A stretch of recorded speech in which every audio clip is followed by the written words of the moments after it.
Safety हर आदमी के life में के साथ जुड़ा हुआ है।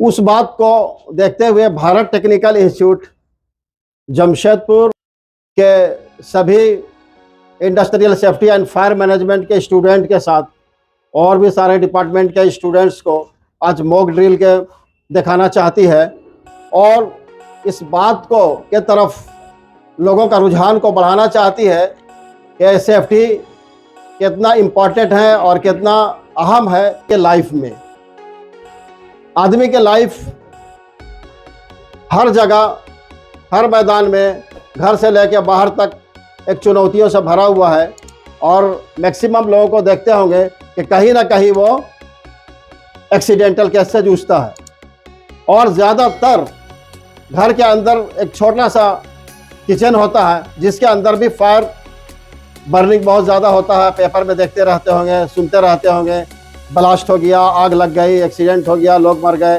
तो ये सब चीज़ तो और या गैस का लीकेज हो गया। घर के अंदर में एलपीजी जो यूज़ होता है, गैस का रिसाव बहुत ज़्यादा होता है और लोगों को मालूम नहीं रहता है, जिसको जो छोड़ देते हैं और थोड़ी देर के बाद वो बड़ा हादसा में बदल जाता है।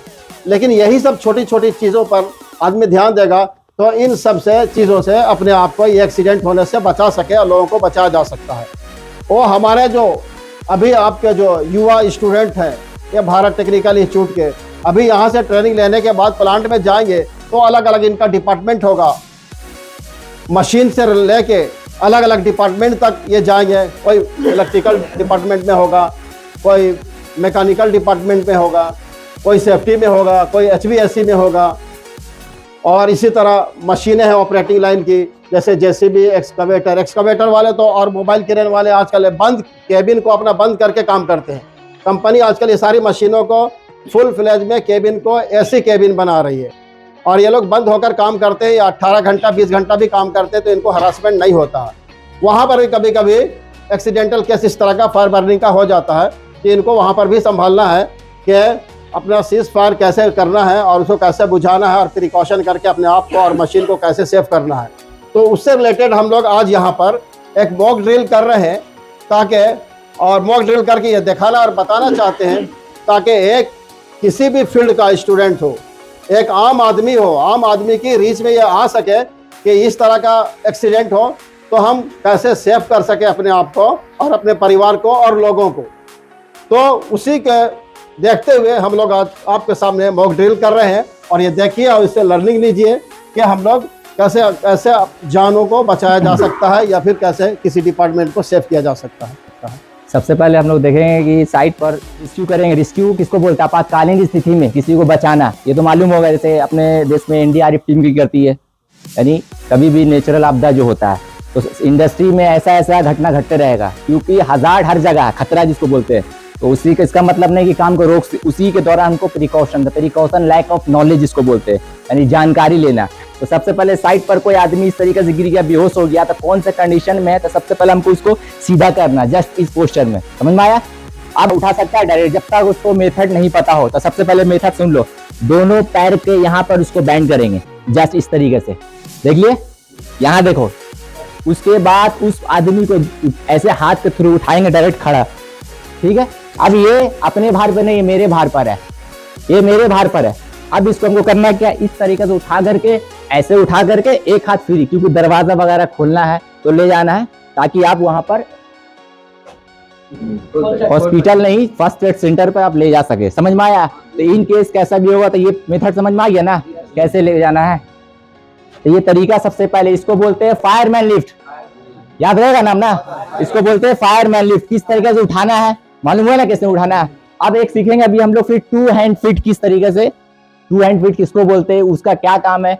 इस दौरान हम लोग इनके साइड पर कोई महिला है मान के चलो, तो महिला को किस तरीके से तुम उठाओगे, उसका भी एक तरीका होना चाहिए ना जी महिला को उठाने के लिए। तो सबसे पहले हम इस पोजीशन में उसको पकड़ेंगे इस तरीके से, धीरे धीरे आपको हाइट से हमको नीचे लाना है तो उसको पैर ले जाएंगे। समझ में आया बात?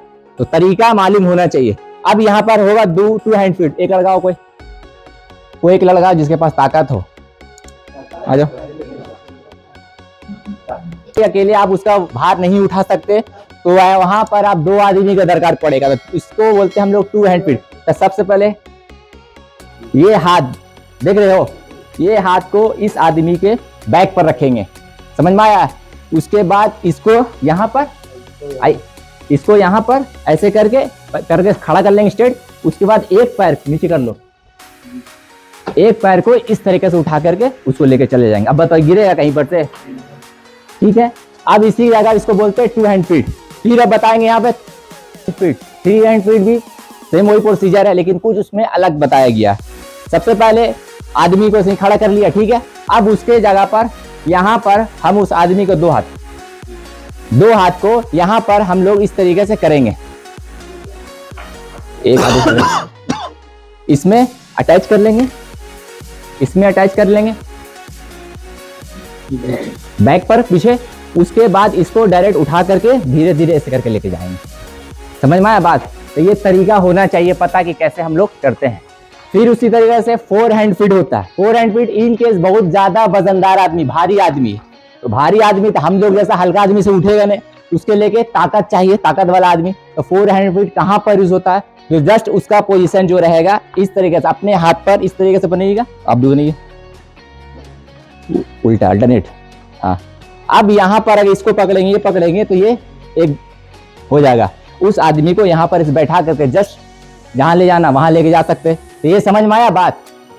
अगर इनके साइड पर अगर किसी का पैर टूट गया, पैर भी टूट गया, कोई इंजरी वगैरह हो गया, अब वो अपने से तो चल नहीं सकता है, तब वहां पर हम कैसे लेकर आएंगे।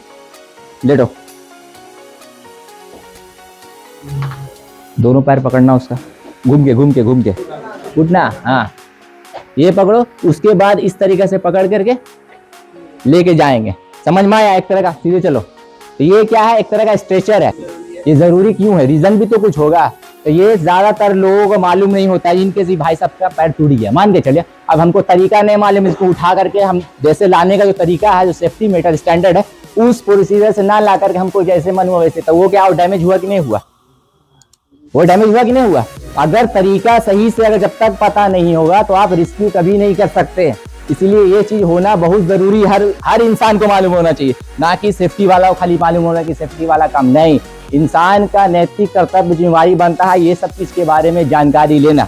इन केस उसके सामने ऐसा अगर घटना घट जाए तो वो कैसे कंट्रोल करेगा। फायरमैन लिफ्ट किस तरीके से होगा, एक बार इन्हीं लोग को किस तरीके से ड्रिल करके बताओ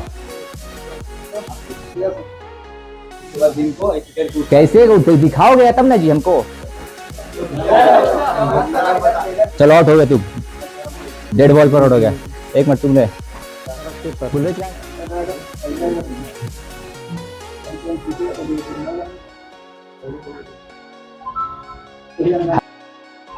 गलत है, रख दो। तुम बताओ। हाँ, लेटे हो दोस्त।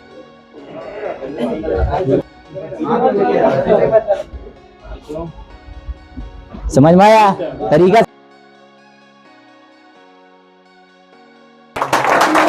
समझ में आया बात। अभी कंबल लेने का रीजन क्या है बता दे रहे। इनके साइड पर जैसे हम इमरजेंसी स्ट्रेचर बनाए आदमी के थ्रू, वैसा कब करना है, जब आपके पास ये साधन ना हो, ये साधन ना हो तो आपको करना। अगर ये साधन है, कोई आदमी अगर बेहोश हो गया तो करना क्या है, एक डंडा को इस तरीके से रख दीजिएगा, बात समझिए। उसके बाद एक फोल्ड यहाँ पे कीजिएगा और एक फोल्ड यहाँ पे कीजिएगा। जो इंजूरी पर्सन है वो इनको इसको लिटा दिया, अब उसको यहां से हम पकड़ो। अब ये क्या है, स्ट्रेचर बन गया। समझ में आया बात, समझ में आया बात। कोई ज्यादा झंझट नहीं, आराम से बंद सिर्फ किया। समझना चाहिए। हम पहले बता रहे यार, समझ का फेर है यहाँ पर। आदमी को अगर नॉलेज रहेगा तो बहुत कुछ कर सकता है, तरीका मालूम होना चाहिए। ये कभी भी किसी के साथ भी ये घटना घट सकता है, तो अगर उसको पता रहेगा तो वो तुरंत कंट्रोल कर लेगा। यहाँ पर हमको, मेरा काम क्या था, यहाँ पर स्ट्रेचेबल बना करके, या नहीं था तो वो प्रोसेस में ले करके हमको करने का क्या था। अगर सरिया इनको लग जाए तो क्या करते हम लोग, सरिया भोगा जाता है इनके पेट के आर पार, तो क्या करते हम लोग का, इसका रीजन क्या रहता है जवाब किसी के पास। सरिया इनको लग गया, ये गिर गया, हाइट पर काम कर रहे थे, अब इनको सरिया भोगा गया, तो मेरा काम क्या यहाँ पर है, ब्लीडिंग को रोकना है सर, और उसके बाद इन्फॉर्म करना है इमरजेंसी नंबर। समझ में आया बात। ब्लीडिंग को रोकना और इन्फॉर्म करना। इनके साइड पर अगर ऐसा मोमेंट आप लोगों के साथ आता है तो वहां पर मेरा काम रहेगा इसके ब्लीडिंग को रोकना, जो खून है, ना कि सरिया को निकालना, क्योंकि आप डॉक्टर नहीं हो रहे हो। ब्लडिंग को रोक के तुरंत कॉल द एम्बुलेंस। एम्बुलेंस को भी कैसे बोलना है, मेरे पास नंबर बताना आदमी का, ऑक्सीजन वो उसी सब। अब मान के चलो 3 आदमी हो गया, तुम फोन करके डायरेक्ट बोले कि यहाँ पर इस लोकेशन में ऐसा घटना, वो तो बेचारा चला आया एक ही सिलेंडर लेकर के। तो ये सब तरीका जब तक जानकारी ना हो तब तक बताइएगा नहीं। तो ये फ्यूचर में कभी भी किसी के साथ घटना घटेगा तो ये कंट्रोल कर लेगा, उपाय बता दिया, ठीक है।